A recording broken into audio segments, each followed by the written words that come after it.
ترجمان دفتر خارجہ عاصم افتخار صاحب ہمارے ساتھ موجود ہیں، ان سے ذرا اس بارے میں گفتگو کرتے ہیں۔ عاصم صاحب، پہلے تو ظاہر ہے آپ کو بھی بہت بہت مبارکباد کہ اتنا بڑا ایونٹ پاکستان نے کروایا، پوری دنیا نے دیکھا، تمام اسلامی ممالک کے وزرائے خارجہ یہاں پر آئے ہوئے ہیں۔ پرائم منسٹر پوری دنیا میں جہاں بھی جاتے ہیں وہ اسلام فوبیا سے متعلق بھی بات کرتے ہیں، پھر خاص طور پر کشمیر اور فلسطین کا مسئلہ بھی وہ پوری دنیا میں اٹھاتے ہیں۔ اس پر OIC اپنا کوئی مؤثر پیغام پوری دنیا کے سامنے مؤثر طریقے سے کیوں نہیں رکھ سکی آج تک عاصم صاحب؟ جی دیکھیے، یہ جو پرائم منسٹر صاحب کی تقریر ہے، اس کو میرا خیال میں آپ بہتر سمجھ سکتے ہیں اس تناظر میں جو ہم نے اس کانفرنس کی جو تھیم جو پاکستان نے پرپوز کی، partnering for unity, justice and development.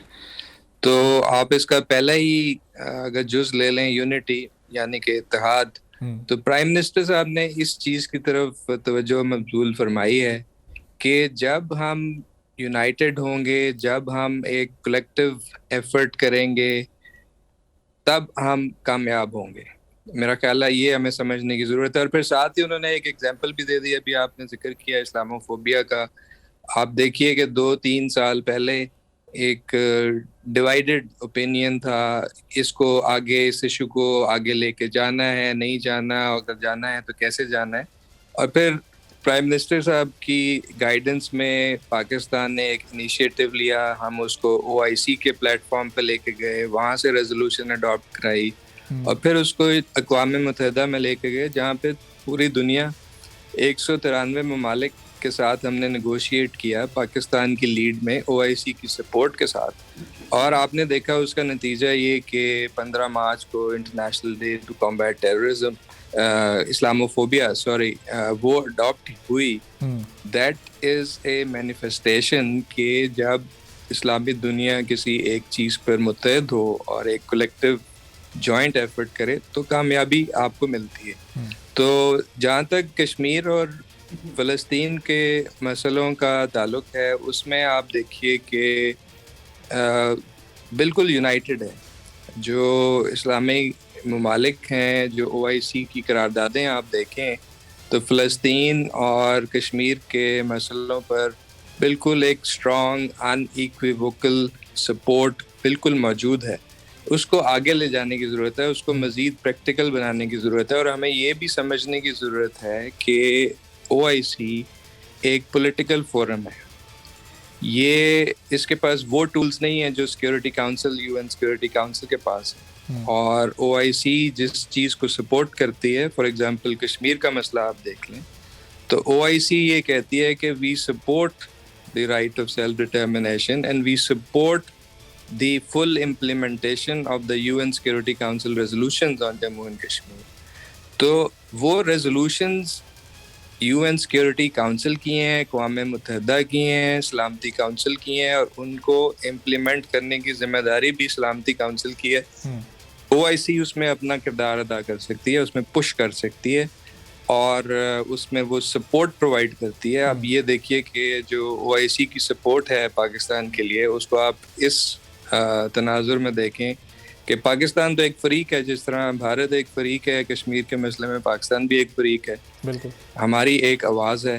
لیکن جب OIC کے 57 ممالک پاکستان کی پوزیشن کو سپورٹ کرتے ہیں تو اس کا مطلب ہے کہ انہوں نے اپنا جو کلیکٹیو ویٹ ہے وہ پاکستان کے پیچھے ڈالا، which is very very important۔ صحیح۔ اور جیسے پرائم منسٹر اس وقت بات کر رہے ہیں تمام اسلامی ممالک کے اتحاد کی، تو کیا کوئی جوائنٹ ڈیفینس سسٹم یا ایسا میکنزم بنایا جا سکتا ہے کہ تمام اسلامی ممالک اگر کسی فلسطین یا کشمیر جیسا کوئی ایشو ہو تو وہ اس کو متحد رہ کر مشترکہ طور پر اس کو ڈیفینڈ کر سکیں؟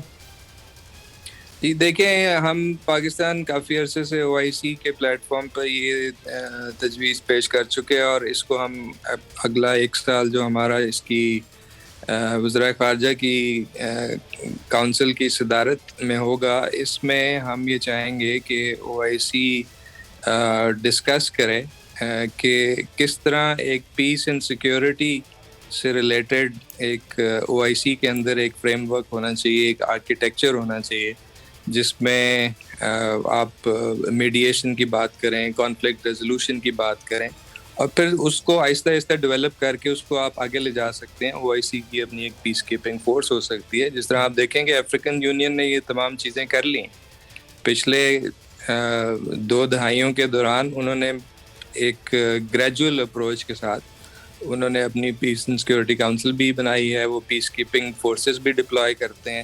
تو او آئی سی بھی یہ کر سکتی ہے. او آئی سی کے پاس بہت زیادہ ریسورسز ہیں as compared to African Union. تو ہم اس ڈسکشن کو آگے بڑھانا چاہتے ہیں اور یہ ایک پولیٹیکل ایک پش ہوگی اس میں او آئی سی کے جو دوسرے. پاکستان تو اس ڈسکشن کو آگے بڑھانا چاہتا ہے. او آئی سی کے اور کتنے ممالک ہیں جو یہ چاہتے ہیں کہ او آئی سی اسی طرح فعال رہے اور اس طرح کے مسائل جو مسلم ممالک کو آتے ہیں ان کو حل کروانے میں اپنا کردار ادا کر سکے, اور ایسے ایکٹیو اس میں پارٹیسپینٹس ہیں؟ جی میرا خیال ہے اس میں کافی انٹرسٹ ہے, اور آپ دیکھیں گے او آئی سی بیسکلی افریقہ, عرب اور ایشین کانٹیننٹ سے تعلق ہیں رکھتے ہیں زیادہ تر ممالک.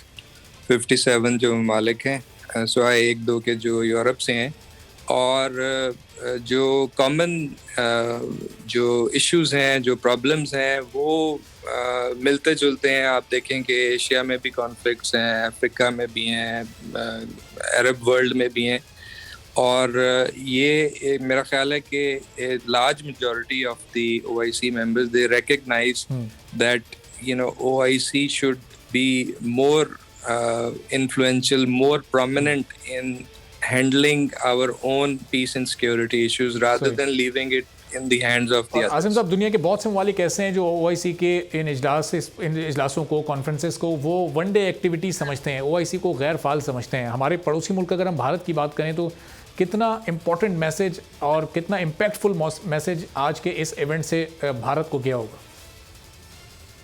دیکھیے میرا نہیں خیال کہ I don't agree with your assessment کہ وہ اس کو ون ڈے ایونٹ سمجھتے ہیں. آپ دیکھیے گا کہ یہ جو اس کی پروناؤنسمنٹس ہیں, جو ڈیسیجنز ہیں, جو آؤٹ کمز ہیں وہ سامنے آئیں گے, تو اگر تو وہ بے معنی ہو یا ان کا کوئی فورس نہ ہو اور ان کی کوئی اہمیت نہ ہو, تو پھر تو لوگ اس کو اگنور کر دیں. تو پھر بھارت کو اس پر تشویش کیوں ہوتی ہے؟